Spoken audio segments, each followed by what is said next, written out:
Today I want to go over with you the scissor block, Kwai, Makki.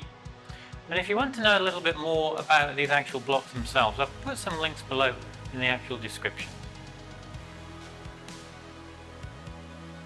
To start with, we need to understand what part of the actual arm are we blocking with.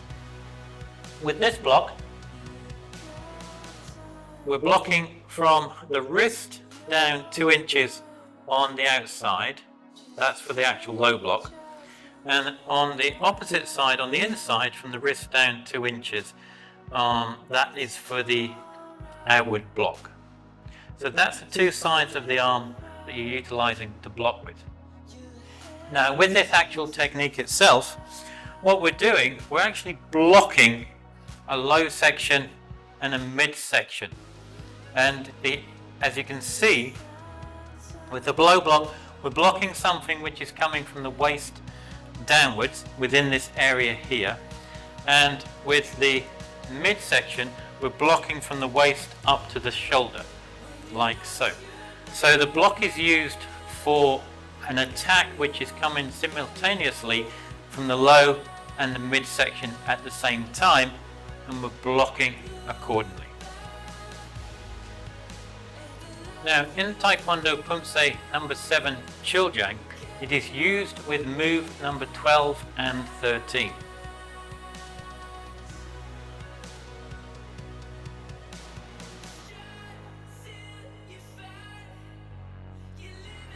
Now, when we're doing this actual block itself, there are some main points to remember.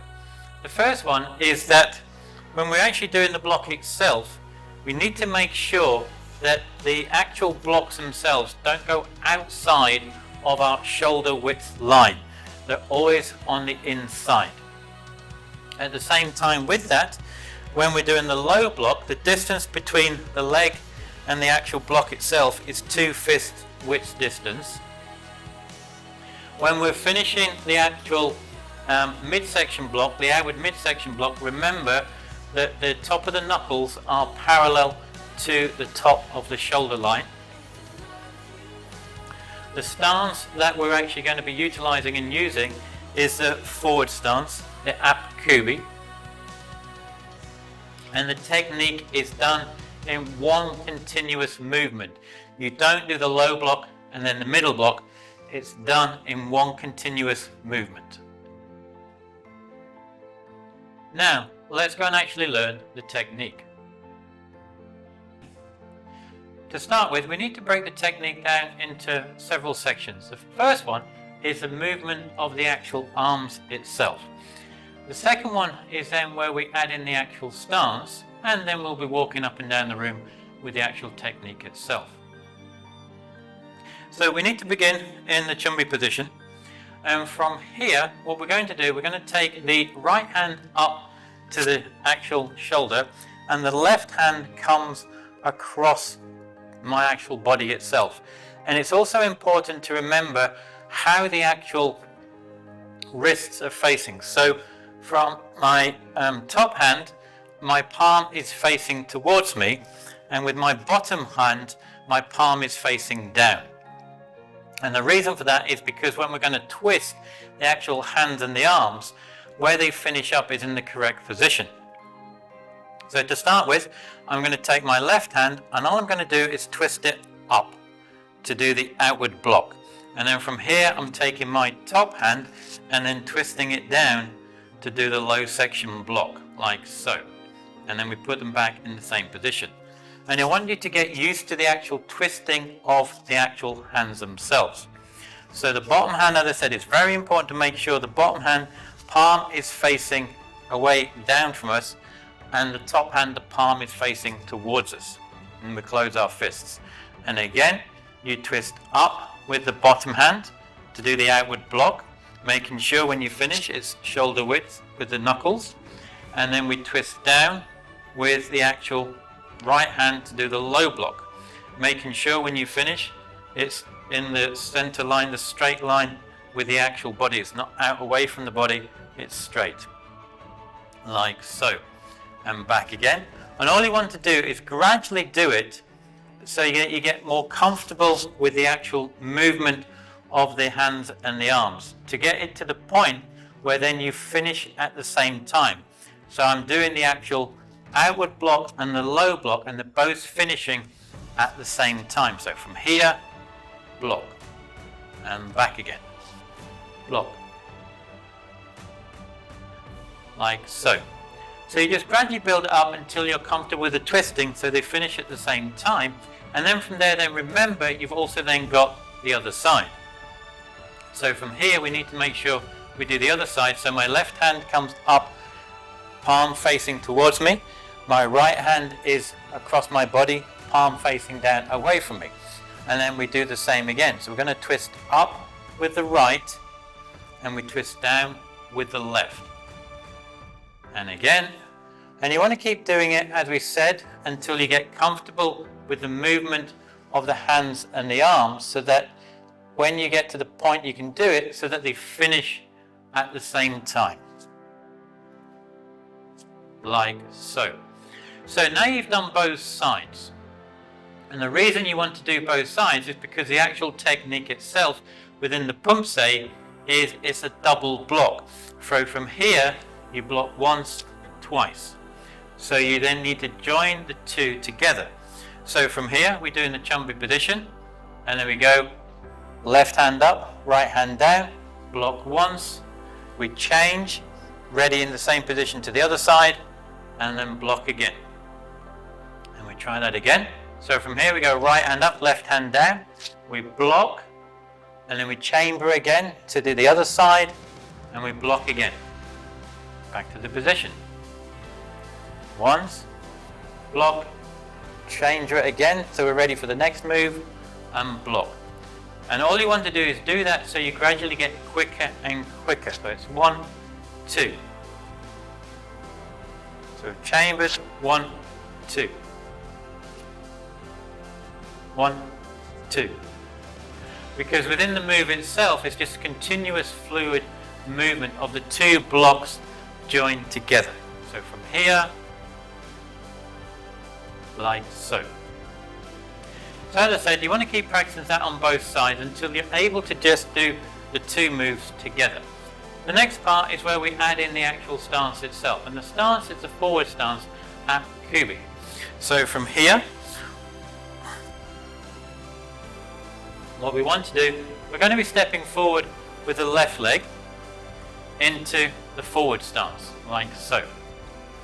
Now, when we're stepping forward into the forward stance, when we're doing this actual block within the actual Poomsae itself, it's a double block.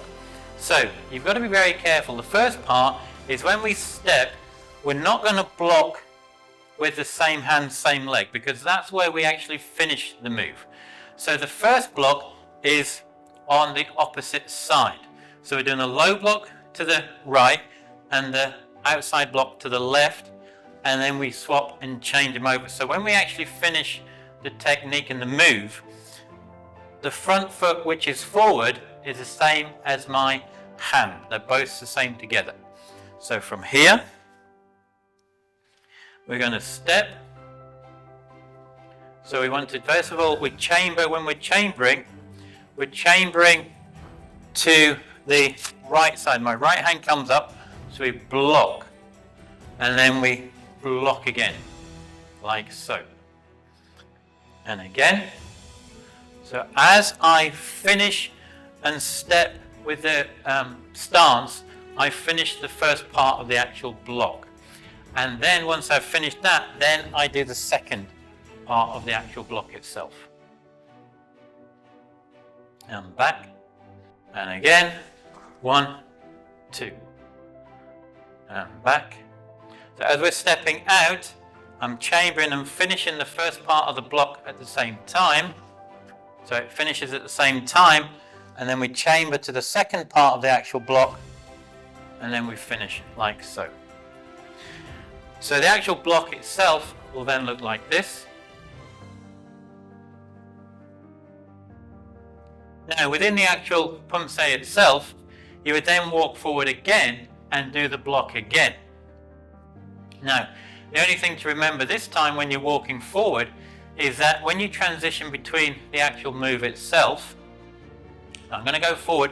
So I finish this block, I'm going forward, and what I want to make sure is that when I go through the first part, I need to make sure when I step through, I'm finishing the block on the left hand side to start with, and then I finish as before. When the foot move fully finishes, my front leg on the right side and my left low block is on the right side. So how do we get to that? So when we transition through, I'm coming through, I need to then swap over my actual hands themselves, like so. 1, 2. So you're actually swapping the hands at the same time. So from here, if I would just normally walk through like so, it would be wrong, because when I finish, my hand is on the left hand side. What I have to do as I'm stepping through, I need to swap over the actual hands themselves. Oops. So from here, I'm going to swap over the hands themselves. So I'm coming up, and the first thing I do, I switch my hands over. So as I'm stepping out, my right hand is on the right, my left hand is on the left, and then I swap over to finish the actual move itself. So from here,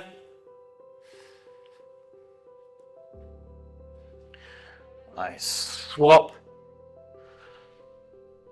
like so. So the full move looks like this.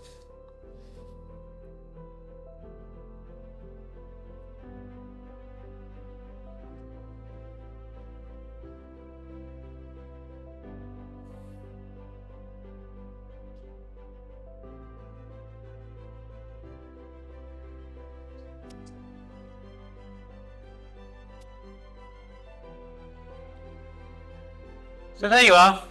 That is the scissor block Gary Makki, which I hope will help you when you're trying to learn and practice it. Now, somewhere below in this bottom left or top corner is the next video on blocks for you to go and learn and practice. And as always, until the next time, Gam Sa Hae Ni.